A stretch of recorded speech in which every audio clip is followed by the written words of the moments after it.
Demander des aides aujourd'hui, c'est beaucoup plus compliqué. La paperasserie est toujours plus importante et les aides toujours plus petites.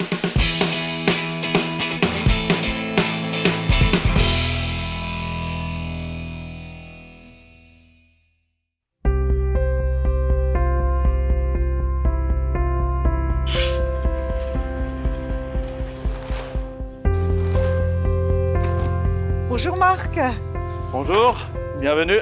Vous travaillez dur là déjà? Quel métier? Il faut alimenter les animaux le matin. Donc la prochaine fois que je serai en route pour Bruxelles le matin à 7 h, je pensera penserai à vous. Ah, voilà. Ah, voilà. Et vous êtes combien alors sur l'exploitation agricole? On est à 9 personnes qui travaillent sur l'exploitation. C'est un GAEC qui a été créé donc entre un père et sa fille en 1986. Moi, je me suis installé donc en 89. À l'époque, il y avait 45 places de vaches laitières avec 200 000 litres de production laitière annuelle. Et après, ça a évolué. Aujourd'hui, il y a 310 vaches laitières pour une production maintenant qui a dépassé les 3 millions de litres de lait par an. Vous pourriez nous expliquer ce qu'est un GAEC, parce que je pense que certains ne savent pas. C'est groupement agricole d'exploitation en commun, c'est-à-dire où il y a plusieurs agriculteurs, agricultrices qui travaillent ensemble. C'est un gros GAEC, sachant que si on le divisait, étant donné qu'on est 8 associés plus un salarié, si on le divisait par le nombre de personnes, ça serait des exploitations tellement petites qui ne seraient plus vivables. Ça, c'est le gros avantage d'un GAEC, de le faire ensemble. Et c'est surtout aussi la facilité du renouvellement, la facilité de partir à la retraite dignement, d'être remplacé, d'avoir un week-end sur deux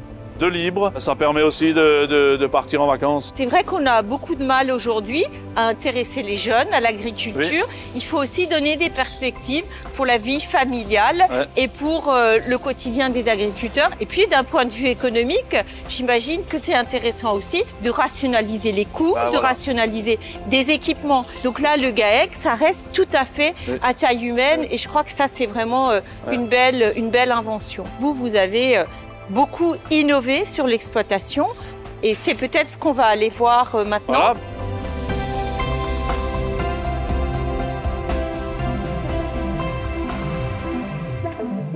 On est dans le bâtiment où il y a les vaches laitières. La grosse innovation, c'est l'automatisation de la traite. Il y a 4 robots, donc chaque robot a son lot de vaches. Et les vaches, elles se gèrent toutes seules, elles vont à la traite quand elles veulent. Elles sont paramétrées pour être acceptées à la traite ou pas, en fonction de la quantité de lait. C'est un gros investissement pour la ferme? Alors, c'est un peu plus onéreux. Par contre, ça permet de faire un bâtiment plus petit, puisque le robot ne prend pas beaucoup de place. Donc, il y a de nouveau l'économie de ce côté-là.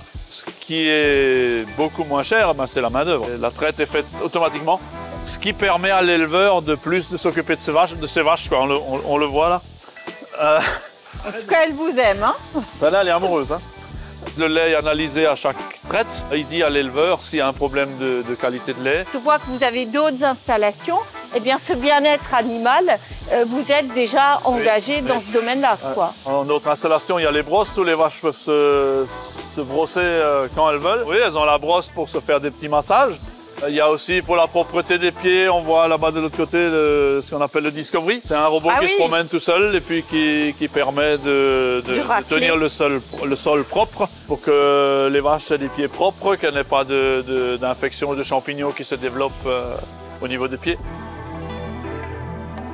Alors Marc, il y a un autre volet qui est vraiment important, c'est le processus CAP2R dans lequel vous êtes engagé et dont vous allez peut-être pouvoir nous parler parce que ça pourra peut-être inspirer d'autres agriculteurs en Europe. C'est une étude qui est faite sur une exploitation à un moment donné pour calculer un peu l'impact environnemental que peut avoir cette exploitation. Le résultat, surtout dans notre histoire, là, il y a les prairies qui sont capteurs de carbone, donc qui sont positives.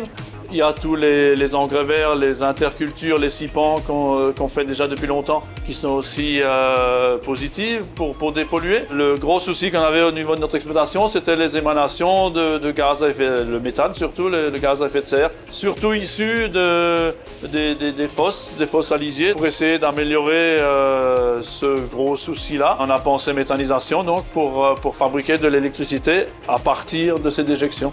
Alors, il y a les productions agricoles, mais il y a aussi la question de l'énergie. C'est 2 fois l'avantage, quoi. Alors, sur le CAP2R, est-ce que c'est pour vous rémunérateur? Normalement, on sera payé pour le stockage de carbone dans nos terres, quoi. s'est beaucoup mobilisé sur un texte, ce qu'on appelle en anglais le carbon farming. Et l'idée, c'est vraiment de valoriser les pratiques agricoles qui captent du carbone. Et nous, on s'est mobilisé pour qu'il y ait une vision plus globale, qu'on ne tienne pas seulement compte du captage de carbone, mais qu'on valorise aussi le stockage, la baisse des émissions des gaz à effet de serre de manière générale. Est-ce que vous-même, à travers tous les investissements que vous avez faits, est-ce que vous avez pu bénéficier de financements européens? On a profité de financement donc national, régional, européen, déjà à la mise aux normes en 98. Pour la méthanisation, on n'a pas demandé parce qu'on voulait aller très vite. Et parce qu'aujourd'hui, aussi, de demander des aides, aujourd'hui, c'est beaucoup plus compliqué. La paperasserie est toujours plus importante et les aides toujours plus petites. Et là, on voulait aller, avec la méta, on voulait aller très vite pour remettre en route. Et puis sinon, chaque année, c'est la PAC pour le fonctionnement de l'exploitation. Donc il y a la PAC qui devient aussi tous les ans plus compliquée. On est aujourd'hui à 100 € de moins à l'hectare qu'il y a quelques années. C'est vrai qu'avec l'inflation aussi, oui. Eh bien, cette PAC, finalement, elle s'est amoindrie. Voilà. Donc tout l'enjeu pour nous, dans les prochaines années, parce que là, on commence la nouvelle PAC, mais nous, on va discuter très bientôt du budget et de la nouvelle politique. Donc tout l'enjeu pour nous, ça va être de mettre la pression sur les États membres pour garder des financements de PAC au bon niveau. Et ça, c'est vraiment le combat porté par le Parti populaire européen. Pourquoi l'agriculture a une telle importance? L'agriculture, c'est la chose la plus essentielle. Il y a le volet sécurité alimentaire. Il y a aussi le volet sécurité énergétique. Et au moment où on subit les conséquences de la guerre en Ukraine, on s'est fixé des objectifs au niveau européen de développer les énergies renouvelables. Et l'agriculture y contribue clairement. Qu'est-ce que le PPE, avec l'avenir, qu'est-ce qu'il y a comme proposition? Pendant tout le Green Deal, on s'est toujours mobilisé pour faire en sorte qu'il y ait une ambition environnementale au niveau européen, pour qu'il y ait du bien-être animal. Mais on a toujours dit aussi qu'il fallait, et faire confiance aux agriculteurs, parce que si la politique agricole commune ne permet pas aux agriculteurs de vivre décemment de leur emploi, derrière ça ne marchera pas. Pour ça, il faut des financements européens dans le domaine de la recherche et de l'innovation. Et ça a vraiment été, pour nous, partie des agriculteurs, ça a toujours été notre leitmotiv. Bon, j'espère que vous avez apprécié la journée parmi nous. Je crois que vous nous avez vraiment montré toutes les facettes d'une exploitation agricole et surtout ce qu'elle peut ramener sur un territoire de proximité, Donc merci, c'est vraiment un bel exemple. Pour l'exploitation de marque et pour toutes les autres, il faut moins de bureaucratie et moins de technocratie. Au contraire, il faut investir dans l'innovation, dans la recherche et dans les nouvelles technologies. C'est ce que défend le PPE.